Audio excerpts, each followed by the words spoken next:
9. sigurinn í röð.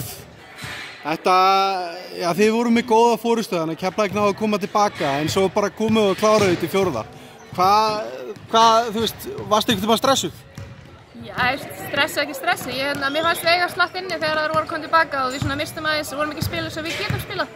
Þannig að ég var kannski ekkert stressuð, bara var spennt að liðið mitt myndi byrja að spila aftur eins og við getum gert og við aldrei kveiktum á því og náðum sér ekki 20 stig í lokin. Getur eitthvað lið sigra Val? Það getur auðvitað, ég meina þetta er körfubolti, það geta allir tapað og allir unnið, en ég meina við erum á flottri siglingu, í dag vantaði 2 bara lykilleikmenn hjá okkur og aðra sem stigu það bara upp í staðinn og ég meina við erum á góðri siglingu en við fögnum hverjum einasta sigri, við erum að reyna að komast að í þetta fyrsta sæti og við gerðum vel í kvöld og komumst nær því markmiði. Þú varst funheit, hvað, er þetta bara sláturhúsið? Er gott að skjóta þarna? Já, körfunar eru nú svipar alls þar sem þú þarf sko, en mér leið vel bara og ég meina þær voru að finna mig í svo skotum og stundum dettur og stundum dettur ekki og ég var bara með fínt sjálfstraust í dag og þetta var. Takk fyrir þetta og gangi ykkur vel. Takk fyrir.